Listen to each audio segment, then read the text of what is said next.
അതെ, ഞാൻ കൂട്ടി വെച്ച പൈസ കൊണ്ട് സ്വർണ്ണം എടുത്താലോ? വാങ്ങിച്ചോ. പക്ഷെ എന്റെ പൈസ വെച്ചിട്ട് ഇപ്പൊ സ്വർണം കിട്ടോ? എന്നോ വാങ്ങണ്ട. പക്ഷെ നമ്മൾ ഇപ്പൊ സ്വർണം വാങ്ങി പിന്നെ അത് എപ്പോ കൊടുത്താലും നമുക്ക് അതിന്റെ ഇരട്ടി ലാഭം കിട്ടും. എന്നാ വാങ്ങിച്ചോ. പക്ഷെ സ്വർണത്തിന് നല്ലൊരു പണിക്കൂലി കൊടുക്കേണ്ടി വരും. അത് നഷ്ടല്ലേ? എന്നാ വാങ്ങണ്ട. പക്ഷെ ഇപ്പൊ സ്വർണ്ണം ഇട്ട് പുറത്തിറങ്ങി കഴിഞ്ഞാൽ അതൊരു വില തന്നെയാ. എന്നാ വാങ്ങിക്കോ. പക്ഷെ സ്വർണ്ണം ഇട്ട് പുറത്തു പോയി ആരെങ്കിലും പൊട്ടിച്ചോണ്ടോ അതിന്റെ ഉത്തരവാദി ചേട്ടനായിരിക്കും. എന്നാ വാങ്ങണ്ട. ഇന്നലത്തെ സ്വർണത്തിന്റെ വില അനുസരിച്ച് ഇന്ന് 2000 രൂപ കുറവുണ്ട്. നമുക്കിപ്പൊ പോയി എടുത്താലോ? വാങ്ങിച്ചോ.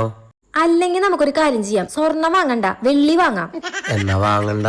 അതെന്താ വെച്ചാ പിന്നെ നോക്കാം. നമുക്കിന്ന് പരിപ്പ് കറി ഉണ്ടാക്കിയാലോ? വാങ്ങിച്ചോ. മനുഷ്യ, നിങ്ങക്ക് ഞാൻ ചോദിക്കുന്നത് കേക്കണില്ലേ? എന്നാ വാങ്ങിക്കണ്ട. ഞാൻ എന്താ ചോദിക്കണേ, നിങ്ങൾ എന്താ പറയണേ? വാങ്ങിച്ചോ. നിങ്ങക്ക് കുഴപ്പമൊന്നുമില്ലല്ലോ. എന്നാ വാങ്ങിക്കണ്ട. വാങ്ങിച്ചോ.